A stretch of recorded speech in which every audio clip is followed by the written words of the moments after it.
नमस्कार, स्वागत है आप सभी का। आप देख रहे हैं आयुष्मान भव। मैं हूं प्रीति सिंह। कोरोना वायरस के खिलाफ हमारी जंग जारी है। देश का रिकवरी रेट पूरी दुनिया के लिए मिसाल बन चुका है। वैक्सीनेशन भी जारी है, लेकिन इस बीच दूसरे देशों से आए कोरोना स्ट्रेन चिंता की वजह बने हुए हैं। साथ ही देश के कुछ हिस्सों में कोरोना के मामले बढ़े हैं। दिसंबर में जहां देश में ब्रिटेन वाले ने कोरोना स्ट्रेन ने दस्तक दी थी, वहीं अब दक्षिण अफ्रीका और ब्राजील स्ट्रेन के मामले भी मिले हैं। आखिर क्या है ये नए स्ट्रेन और इन नए स्ट्रेन से क्या कोरोना के खिलाफ जारी लड़ाई में चुनौतियां बढ़ी हैं? क्या सावधानियां हैं जो बरतना जरूरी है? साथ ही जानेंगे सरकार की तरफ से जारी नए दिशा निर्देशों के बारे में भी। और इन तमाम पहलुओं पर आयुष्मान भव में चर्चा के लिए मेरे साथ दो स्वास्थ्य विशेषज्ञ, दो खास मेहमान जुड़े हुए हैं। मेरे साथ है प्रोफेसर सरमन सिंह, निदेशक एम्स भोपाल। साथ ही मेरे साथ है doctor Dhruv Chaudhary, state nodal officer for कोविड-19 हरियाणा। आप दोनों मेहमानों का बहुत बहुत शुक्रिया आयुष्मान भव में हमारे साथ जुड़ने के लिए। तो नए स्ट्रेन को लेकर जो जानकारियां सामने आ रही हैं, उसमें कहा यही जा रहा है कि ये ज़्यादा संक्रामक है लेकिन उतना घातक नहीं है। और नए स्ट्रेन को लेकर अभी भी डॉक्टर जांच कर रहे हैं, इसके बारे में ज़्यादा पता कर रहे हैं। और एहतियात के मद्देनज़र सरकार ने नई गाइडलाइंस भी जारी की हैं। कोरोना के नए स्ट्रेन ने भारत में भी दस्तक दे दी है। ब्रिटेन के नए स्ट्रेन के बाद 4 लोग दक्षिण अफ्रीकी स्ट्रेन से और 1 मरीज ब्राज़ील की स्ट्रेन से संक्रमित मिला है। स्वास्थ्य मंत्रालय ने इस बात की पुष्टि की है। स्वास्थ्य मंत्रालय के मुताबिक यूके स्ट्रेन के भारत में अब तक 187 मामले सामने आए हैं। संक्रमण के वायरस का नया स्ट्रेन कोविड-19 के मुकाबले कहीं अधिक घातक माना जा रहा है। सभी पुष्ट मामलों को क्वारंटीन किया गया है और उनका इलाज चल रहा है। साथ ही इन मरीजों के संपर्क में आए लोगों को भी क्वारंटीन करके उनकी जांच की जा रही है। आईसीएमआर का कहना है कि जो वैक्सीन हमारे पास है वो कोरोना के यूके वेरिएंट को रोकने में भी सक्षम है। कोरोना वायरस के दक्षिण अफ्रीकी स्ट्रेन से संक्रमित मरीज को आइसोलेट करके ये जानने का प्रयास किया जा रहा है कि उन स्ट्रेन्स पर भारत में निर्मित वैक्सीन कितनी असरदार है। नए स्ट्रेन पर ज्यादा जानकारी के लिए, साथ ही क्या सावधानियां हैं जो इस दौरान हमें बरतनी है, मेरे साथ दो खास मेहमान जुड़े हुए हैं। प्रोफेसर सरमन सिंह, पहले आपसे शुरुआत करूंगी और मैं आपसे समझना चाहूंगी कि नया जो स्ट्रेन है उसे लेकर अब तक क्या जानकारी सामने आ पाई है। प्रीति जी, जैसा कि आपने कहा कि दुनिया में बहुत सारी strains, UK, South Africa, Brazil ही नहीं, जितनी स्टडीज हो रही हैं उनमें बहुत सारी स्ट्रेन्स जिनको म्यूटेशंस कह सकते हैं आम भाषा में, बट उनकी प्रजातियां अगर हिंदी में हम समझने की कोशिश करें तो वो होती हैं। और ये बड़ी नॉर्मल सी फिनोमिना है जो सारे वायरसेस में, खास तौर से आरएनए के जो वायरसेस होते हैं, डीएनए या आरएनए, दो तरह के वायरसेस होते हैं। तो डीएनए में कंपैरेटिवली कम होता है और जो आरएनए वायरसेस होते हैं उनमें बहुत ज्यादा होता है। नॉर्मल फिनोमिना है कि क्या क्या स्ट्रेन्स हैं और उनका क्या इफेक्ट होगा। तो पहला तो हमको समझने की जरूरत है कि ये होता क्यों है और फिर इसके लिए हम क्या कर सकते हैं या इसका इफेक्ट हमारे एपिडेमियोलॉजी या इसके जो संक्रमण होता है उस पर क्या हो सकता है। तो पहले ही हम बात करें तो ये नॉर्मल फिनोमेना, जैसे मैंने कहा, उसमें होता क्या है कि जो अमीनो जेनेटिक स्ट्रक्चर होती है वायरस की, उसमें कुछ अमीनो एसिड इधर से उधर लग जाते हैं। तो उसको यूजुअली या तो डिलीशन होता है या एडिशन होता है या फिर मिसेंस होती है। तो या तो मिस हो जाता है एक अमीनो एसिड, या एक की जगह दूसरा लग जाता है, या एक की जो दूसरे की जगह दूसरा अमीनो एसिड बन करके उसका साइज छोटा हो जाता है। तो इस तरह की चीजों को ये म्यूटेशन कहते हैं और ये म्यूटेशन नॉर्मली होते रहते हैं। कभी कभी ये म्यूटेशन जो होते हैं वो वायरस को प्रोटेक्ट करने के लिए या उसको ज्यादा स्प्रेड करने के लिए होता है। जैसे सर्वाइवल ऑफ फिटेस्ट जैसे इंसानों में होता है, उसी तरह से बैक्टीरिया में, फंगस में, पैरासाइट में, वायरसेस में भी होता है। तो कभी कभी ये उसके बेनिफिट के लिए होता है और कभी कभी दुर्भाग्य से ऐसा भी हो जाता है जो पैथोजन जिसको हम कहते हैं, जिसमें हम यहाँ वायरस की बात कर रहे हैं, तो उसके लिए भी घातक हो जाता है।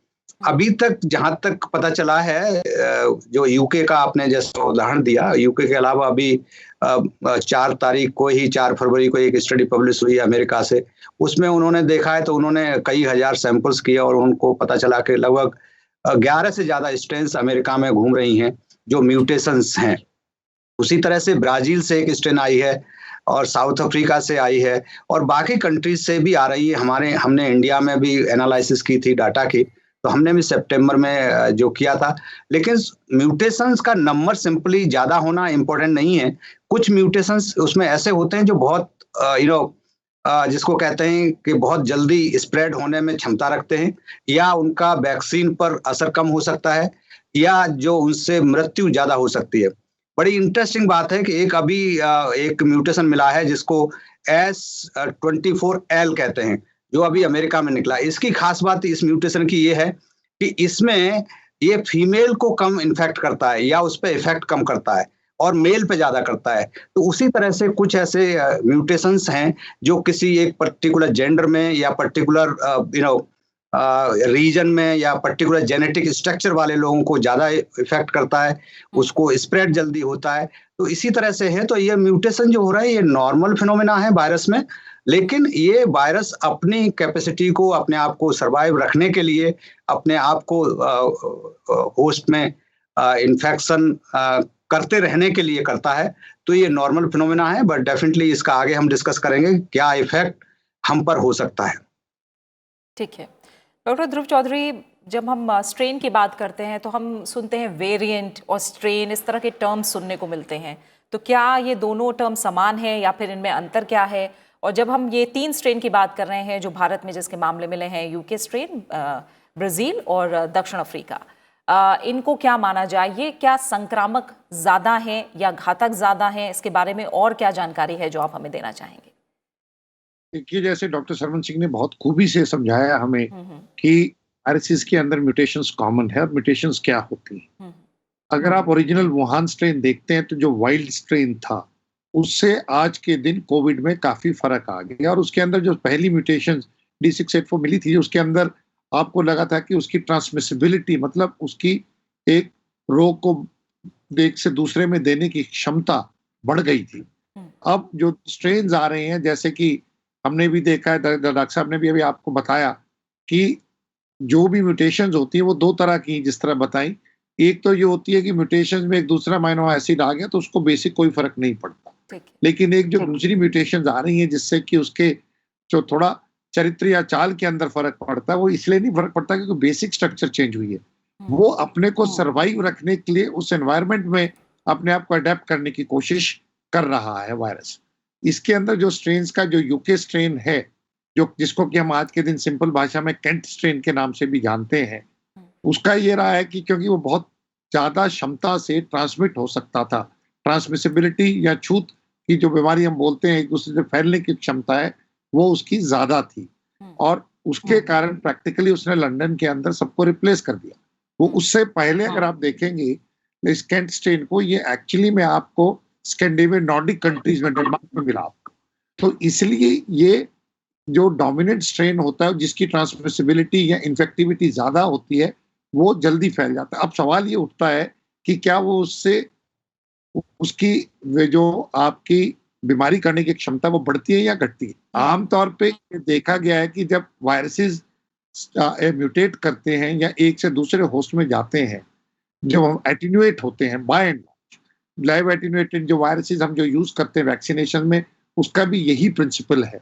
उसके अंदर हमारा बीमारी फैलने से सिर्फ दिक्कत क्या आती है कि आपको अक्रॉस द बोर्ड 10 की जगह आपके 20 आदमी इकट्ठे बीमार हो गए, और अगर हम ये मान के चलें कि उसके अंदर 1% क्षमता या 2% क्षमता सीरियस बीमारी करने की है, तो इकट्ठे एक पॉइंट ऑफ टाइम में आपको नंबर ऑफ पेशेंट ज्यादा आ जाते हैं। तो वो एक सबसे बड़ी, तो उससे जो आपका सिस्टम होता है जो आपका वो ओवरवेल्म हो जाता है, उसको आपकी जो क्षमता है उससे बढ़ के हो जाता है।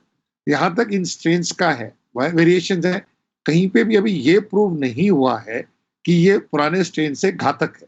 लेकिन आपकी आकांक्षा व्यक्त की जा रही है, एक प्रोबेबिलिटी की जा रही है कि probably it may not be more virulent, लेकिन as of now there is no evidence to suggest कि ये पिछले स्ट्रेन से ज्यादा घातक है। बिल्कुल। प्रोफेसर समन, हमारा जो वैक्सीनेशन अभियान है, पूरी दुनिया में सबसे बड़ा वैक्सीनेशन अभियान चल रहा है, हम दूसरे देशों को भी वैक्सीन दे रहे हैं। अगर वैक्सीन से इस स्ट्रेन को जोड़कर देखें तो क्या अब तक पता लग पा रहा है जो नए स्ट्रेन हैं उनमें हमारी वैक्सीन किस तरह से काम कर रही है? क्या उनके खिलाफ भी ये उतनी ही कारगर है? इसके बारे में क्या जानकारी है अब तक? ओबियसली प्रीति जी, जैसे आज का डिस्कशन है तो ये तो टॉपिक बनता ही है आज के डिस्कशन के लिए, बिकॉज अगर म्यूटेशन हो रहा है तो आम जन में भी ये क्यूरियोसिटी है कि अगर म्यूटेशन हो रहा है, जिसको आप स्ट्रेन कह सकते हैं या वेरिएंट कह सकते हैं या म्यूटेंट, बायोलॉजिकल वर्ड है, वेरिएंट लिटरेचर का है और स्ट्रेन कॉमन नेम है, तो उस तरह से कुछ भी कह लीजिए, और वो सस्टेन्ड हो जाती है तो उसको स्ट्रेन कह लेते हैं, और एक दो बार होकर के फेड आउट हो जाता है, उसको म्यूटेशन होकर के उसको चला जाता है दुनिया से। तो ऐसा नहीं है कि सारे म्यूटेंट सर्वाइव करते हैं, कुछ म्यूटेंट फेड आउट भी हो जाते हैं, जैसे कि कुछ म्यूटेंट्स फेड आउट भी हो गए पिछले 6 महीने में, और कुछ कंकरेंट रहते हैं, बहुत लॉन्ग टाइम तक रहते हैं, और उसमें वही अगेन मैं कहूंगा कि सर्वाइवल ऑफ फिटेस्ट होता है, उसमें बहुत सारे म्यूटेशन बहुत सारे होते हैं, लेकिन सभी नहीं रहते हैं। तो कुछ जो उसको फिट हो जाते हैं एनवायरनमेंट में और होस्ट में फिट कर लेते हैं अपने आप को, इम्यून सिस्टम को ओवरकम कर लेते हैं, वो फिर कंटिन्यू रहते हैं, तो उनको स्ट्रेन्स बन जाती हैं। ओबियस बात है कि इसके बाद ये सवाल लाजमी है कि इसका आम जन पे या वैक्सीन पे या ट्रीटमेंट पे क्या फर्क पड़ेगा। जैसा कि डॉक्टर साहब ने, डॉक्टर चौधरी ने बहुत नाइसली बताया कि अभी तक ऐसा कोई डाटा नहीं है कि ज्यादा घातक है, लेकिन ऐसा भी अभी नहीं है कोई डाटा कि कम घातक है, लेकिन ये बात जरूर है कि उतना ही घातक उतना ही है, लेकिन इनकी ट्रांसमिसिबिलिटी, जैसा कि डॉक्टर साहब ने बताया, वो ज्यादा है।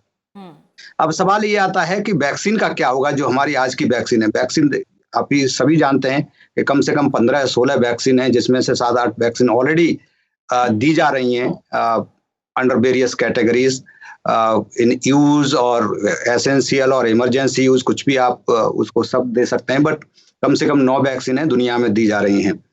अब इनका यही है कि कुछ जो रिकॉम्बिनेंट वैक्सीन हैं, कुछ दूसरे जो वायरस में उनका जीन डाल के दी जा रही हैं, और कुछ ओनली जिसका आरएनए दी जा रही हैं। मैं नाम नहीं लेना चाहूंगा बिकॉज वो पर्टिनेंट नहीं है आज के टॉपिक के लिए। कुछ वैक्सीन ऐसी हैं जो होल वायरस को, सारे वायरस को इनएक्टिवेट करके दी जा रही हैं। तो जहां तक सवाल है, जिसमें कि इंडिया की भी एक वैक्सीन है और चाइना की वैक्सीन है, जो कि सारे वायरस को इनएक्टिवेट करके दी जा रही है। होता क्या है, जब भी जैसे हम वेरिएंट की म्यूटेशन की बात करें, अमीनो एसिड चेंज हो गए, जब अमीनो एसिड चेंज होंगे तो उनका जो उसमें वो उसका जो चरित्र है, वो उसके करेक्टर चेंज होगा, करेक्टर के साथ साथ ही उसके कार्य भी चेंज हो जाएंगे। तो जो प्रोटीन जो बनाएगा, जीन जो होता है प्रोटीन बनाता है, तो प्रोटीन भी डिफरेंट हो जाएगी, तो इम्यून सिस्टम पे उसका दूसरा असर आएगा। और उसी तरह से जो अटैचमेंट है, हमारे जो ACE2 जो रिसेप्टर होते हैं, सो अटैचमेंट होगा, अटैचमेंट पे फर्क पड़ेगा, और इसीलिए ट्रांसमिसिबिलिटी हमारी बढ़ जाती है। और जब हम कोई म्यूटेंट देंगे या आरएनए वैक्सीन देंगे, तो नेचुरली जरूरी नहीं है कि उसमें वो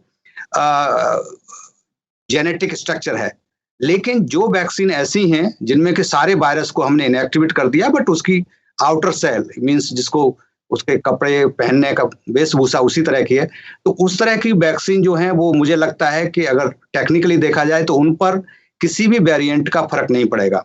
लेकिन जो आरएनए वैक्सीन हैं या जो रिकॉम्बिनेंट वैक्सीन हैं या जो ओनली फ्रैक्शन ऑफ आरएनए दी जा रही हैं, उनमें हो सकता है, जो हमने सितंबर की अपनी स्टडी में भी फोरकास्ट किया था, हो सकता है उन पर ये वेरिएंट या जो स्ट्रेन्स हैं, इनकी एफिकेसी में फर्क आ जाए।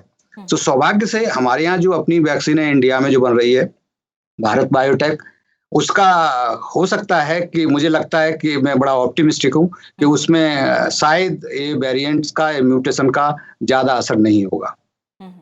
ठीक है जी सर, उसी की आप प्रीति जी, मैं डॉक्टर साहब की बात को समर्थन करते हुए कहता हूँ कि अगर आप देखेंगे जो यूके वेरिएंट है, उसके अगेंस्ट सारे वैक्सीन के ऑलरेडी लिटरेचर डाटा आना शुरू हो गया कि all of them are effective against that.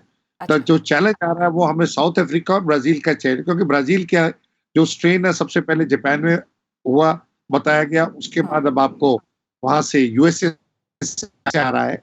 जहां तक यूके स्ट्रेन की बात है, पूरे के पूरे वैक्सीन अभी तक जितने भी अवेलेबल हैं वो इफेक्टिव है ना। जहां तक आपका साउथ अफ्रीका का स्ट्रेन है, उसके अंदर सिर्फ 1 या 2 वैक्सीन चेक किए गए हैं, उसके अंदर भी लगभग 60 से 65% एफिकेसी प्रूव की जा रही है कि है। लेकिन जैसे डॉक्टर साहब ने कहा, अभी वो भविष्य के गर्भ में है, जो डाटा भी आएगा तभी हमें एग्जैक्टली मालूम। ठीक है डॉक्टर चौधरी, इसके साथ मैं चाहूँगी कि क्योंकि ये नए स्ट्रेन आए हैं और इसके बाद सरकार भी एहतियात ज़्यादा बरत रही है, नए गाइडलाइंस भी जारी की गई हैं, इन गाइडलाइंस के बारे में आप थोड़ा बताएं और क्यों ज़रूरी है नई गाइडलाइंस और कितनी मदद मिलेगी इससे जो मामले नए स्ट्रेन को लेकर हैं, खासकर क्योंकि आज हम नए स्ट्रेन पर बात कर रहे हैं, वो ना बढ़ें इस दिशा में।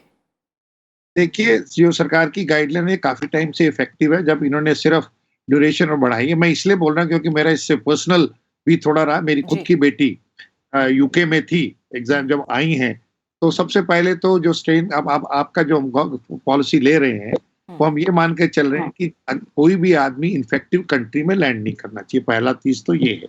उसकी हम एहतियात जो सरकार ने दिखी है वो ये है कि 72 घंटा पहले आपको आरटीपीसीआर करा के आना होगा, नेगेटिव होगा तभी आप जहाज में चढ़ सकते हैं। दूसरा उसके बाद ये है कि अगर कोई गलती से मरीज आ भी जाता है तो उसको तुरंत पकड़ लिया जाए, क्योंकि वो 72 घंटे का टाइम, अगर कोई इन्फेक्टिव है पेशेंट और वो आया, अगर वो प्री सिम्टोमेटिक या सिम्टोमेटिक फेज में था, तो सेकंड कंपोनेंट वो रखा हुआ है कि जहां पे हम उसको पेशेंट का टेस्टिंग करते हैं, आरटीपीसीआर करते हैं। थर्ड फेज सरकार ने उसमें ये रखा कि अगर आप यहाँ तो पॉजिटिव आ सकते हैं या नेगेटिव आ सकते हैं। जो पॉजिटिव है जो आएगा उसका फिर आपका जेनेटिक एनालिसिस एनजीएस के थ्रू करते हैं और उससे हमें ये पता चल जाता है कि स्ट्रेन वेरिएंट है या नहीं वेरिएंट है। अगर वेरिएंट है तो उसको एक इंस्टीट्यूशनल प्रैक्टिस में रख रहे हैं ताकि वो आपका बाहर ना आ सके। और पेशेंट का कैसे डाटा, अभी तक जितने भी लोग आए हैं यूके से, जो डाटा मुझे मालूम है अवेलेबल, कि उसके अंदर बाय एंड लार्ज कोई ज्यादा सीरियस प्रॉब्लम हमें नहीं मिली है। थर्ड कंपोनेंट ये कि अगर उसके बाद भी अगर कोई छूट जाए और डिलेड मैनिफेस्टेशन है तो वो 7वें दिन के ऊपर टेस्टिंग लिखी है। पहले जैसे 14 दिन पे कर रहे थे तो now they have done it at 7th day, because अब ये डाटा देख के पता चल रहा है कि maximum infectivity symptomatic pre symptomatic phase में पहले 5 से 7 दिन होती है और 10th डे के बाद प्रैक्टिकली ना के बराबर हो जाए। मैं कहता कि खत्म हो जाती है, शून्य हो जाती है, पर ना के बराबर हो जाती है। तो जो गवर्नमेंट की पॉलिसी आई है वो पुरानी ही जो हम चीजें एक तरह से फॉलो कर रहे थे उसको उन्होंने पर्टिकुलरली आइडेंटिफाई करके, पिन पॉइंट करके ये बताया कि इन कंट्रीज जहां से म्यूटेशन स्ट्रेन्स आ रहे हैं उसको आप जांचिए, अगर नहीं मिलता तो सेकंड स्टेप देखिए या फिर थर्ड स्टेप देखिए। सिंपल भाषा में कहूं, जैसे हम ट्रॉमा के पेशेंट में देखते हैं कि हम उसके अंदर लेवल 1, लेवल 2, लेवल 3 करके चलते हैं, प्रैक्टिकली वो देखिए। पहले आप जहाज में चढ़ने से पहले रोकिए, अगर आ जाता है तो वहां पकड़िए, वहां बचता है तो जब आप उसको क्वारंटाइन में रखते हैं, आप होम आइसोलेशन में रखते हैं जहां में थोड़ी स्ट्रिक्टनेस रखनी होगी, अगर नेगेटिव आता है तो उसके अंदर अगेन आप वहां तो 3 स्टेप्स में पकड़िए और अगर पॉजिटिव आता है स्ट्रेन को देन आप चेक करिए जेनेटिक, क्योंकि आज दिन लाइब्रेरीज अवेलेबल है, इमीडिएटली आपको 8 से 10 घंटे में मालूम भी चल जाता है। और अगर स्ट्रेन वेरिएंट है तो आदमी को या पेशेंट को आप टोटल आइसोलेशन में जैसे पहले रखते थे वैसे रखिए ताकि किसी से संपर्क ना हो। फिर आप उनके कॉन्टैक्ट्स को ट्रेस करिए, टेस्ट करिए। I think that is the policy which they have been follow, which is the standard policy and I think very valid and justified policy. बिल्कुल बिल्कुल। और इसके बाद प्रोफेसर सिंह, मैं ये समझना चाहूँगी आपसे कि हाल फिलहाल हमने देखा लगातार भारत में जो कोरोना संक्रमण के मामले हैं वो लगातार कम हो रहे हैं। वहीं अभी हम देख रहे हैं कि कुछ ऐसे इलाके हैं, कुछ ऐसे क्षेत्र हैं जहां मामले बढ़े भी हैं पिछले कुछ दिनों में, लेकिन कहीं ना कहीं लोगों में मैं उसके लिए अगर लापरवाही शब्द का इस्तेमाल करूं तो शायद ठीक होगा, कहीं ना कहीं लापरवाही क्या बढ़ रही है लोगों में कि वो गाइडलाइंस का और जो प्रिकॉशंस है उनका उस तरह से पालन नहीं कर रहे हैं। कितना ज़रूरी है जब कोरोना के मामले घट रहे हों, लेकिन बिल्कुल बेफिक्री आ जाना कहीं ना कहीं लोगों में ये भी दिख रहा है, लेकिन अभी भी दिशा निर्देशों का पालन करना, प्रिकॉशंस का पालन करना कितना ज़रूरी है, और वो भी हर इलाके में, जहां मामले कम हो रहे हों वहां भी और जहां बढ़ रहे हैं वहां भी। जी प्रीति जी, बहुत सही कहा आपने। और जैसा कि वैसे आज का टॉपिक वेरिएंट का है, बट बिना इसके सावधानी के कोई भी, चाहे वैक्सीन पे हम डिस्कस कर रहे हों, चाहे स्ट्रेन पे, म्यूटेशन पे डिस्कशन कर रहे हों, प्रिवेंटिव मेजर्स का बिना जिक्र किए हुए बिल्कुल कोई भी टॉक पूरा नहीं हो सकता। और यही रीजन है कि ये बिल्कुल आपने सही, अंत में बहुत सही टॉपिक पर आए हैं। और मैं फिर कहूंगा और बार बार कहता हूं, हर टॉक में मैंने कहा है, चाहे म्यूटेशन है म्यूटेशन नहीं है, म्यूटेशन बड़ा है, छोटा है, साउथ अफ्रीका है, ब्राजील है, यूके है, चाइना है, कौन सा है। लेकिन जो हमारे स्टैंडर्ड प्रिकॉशंस हैं, जिनको एप्रोप्रिएट बिहेवियर भी कहा गया है, इनमें से 15 एप्रोप्रिएट बिहेवियर हैं, जिसमें से 3-4 तो बहुत एसेंशियल हैं। वो अगर हम करते रहेंगे तो हमको कोई दूसरी चिंता करने की जरूरत नहीं। और वो क्या है, हमको जैसा कि बार बार गवर्नमेंट कहती है, वायरस के साइज का या वायरस के जो ऊपरी रूप है उसका कोई फर्क नहीं पड़ेगा जिन पर, और उसमें सबसे इंपॉर्टेंट है हमको मास्क लगा के रहना है। जैसा कि आपने कहा, लोगों में बड़ी बेफिक्री हो गई, एक तरफ वैक्सीन आ गई, एक तरफ नंबर ऑफ केसेस कम हो गए, तो इंग्लिश में जिसको कंप्लेसेंसी कहते हैं और हिंदी में बिल्कुल सही कहा आपने, लापरवाही कही है, बेफिक्री कही है। लोगों ने सोचा अब तो कोरोना चला गया, और हमने बार बार जितने भी विशेषज्ञ हैं, पिछली बार भी डॉक्टर चौधरी ने, हमने, या जो भी जितने भी विशेषज्ञ आते हैं, जब भी बात होती है तो हर एक ने ये कहा है कि अभी कोरोना नहीं गया है। और ये लोगों से बार बार कहना है, आपके माध्यम से, दूसरे माध्यम से भी हम बार बार कहते हैं कि अभी जब तक किसी भी देश में रहेगा, बिकॉज आज 1918 नहीं है, ये 2021 है। आज अमेरिका, इंडिया, चाइना या कोई भी देश हो, हम सब ग्लोबल विलेज बन गए हैं। तो आज जब तक दुनिया में ये वायरस रहेगा तो कभी भी एक देश से दूसरे देश में आने में टाइम नहीं लगेगा। तो इसलिए हम जल्दी से जल्दी सारे देश को वैक्सीनेट करें, प्लस हमको उसके साथ ही साथ हमको मास्किंग जिसको कहते हैं, सब लोगों को मास्क, अभी कंप्लेसेंसी बिल्कुल कोई स्कोप नहीं है। हमको हैंड हाइजीन रखनी ही पड़ेगी। जिस तरह से लोग भीड़ इकट्ठी करने लग गए हैं, अब तो सब हो गया है, एंजॉय करने लग गए, सिनेमा हॉल भी खुल गए, वो भी बात अलग है। बहुत सारी रिलैक्सेशन गवर्नमेंट्स की तरफ से भी आया है, तो अब जो गवर्नमेंट्स जहां बढ़ने लगे हैं वो करने लगे हैं। तो मुझे लगता है कि सारी गवर्नमेंट्स को भी अभी थोड़ा सा उनको भी संयम रखना होगा। मैं समझ सकता हूं कि एक इकोनॉमी भी एक बहुत इंपॉर्टेंट चीज है हर सरकार के लिए, चाहे वो देश की सरकार हो, चाहे प्रदेश की सरकार हो, उनको इकोनॉमिकल एस्पेक्ट भी देखने होते हैं, तो उसको भी ध्यान में रखें। लेकिन ये ना भूलें कि ये बहुत खतरनाक हो सकता है। तो मैं सबको यही सलाह दूंगा अपनी तरफ से कि अभी जब तक दुनिया में कहीं भी वायरस है, तब तक मास्क लगा के रखें, हैंड हाइजीन को बना के रखें। और मैं ये भी सबको बताता हूं कि इसके साथ ही साथ मास्क के और हैंड हाइजीन के दूसरे भी बहुत फायदे हैं। एलर्जी कम हो रही है, दूसरे इन्फेक्शन कम हो रहे हैं, तो उन चीजों को भी हमको ध्यान रखना है। तो इसको हम कंटिन्यूस रखें। Thank you very much. बिल्कुल डॉक्टर चौधरी, आखिर में आप क्या कहना चाहेंगे प्रिकॉशंस को लेकर, उनके पालन को लेकर? क्योंकि नए स्ट्रेन की जब हम बात कर रहे हैं तो आप लोग भी यही कह रहे हैं कि संक्रामक ज़्यादा है, अब तक ये पता लगा है। तो precaution is better than cure, ये हमेशा रहता है, लेकिन लोग प्रिकॉशंस को लेकर बिल्कुल भी लापरवाह ना हो। तो आखिर में आप क्या मैसेज देना चाहेंगे? जिस तरह डॉक्टर सरमन सिंह साहब ने कहा, एक कंप्लेसेंसी है, और दूसरा उसके साथ साथ एक लोगों को ये भय निकल गया दिल में से कि कोरोना, वो भी एक बहुत बड़ी चीज है। और तीसरा, आई थिंक एक कोविड फैटीग अगर मैं कहूं तो वो भी एक बहुत ज्यादा जनता में, सब में हो गया है।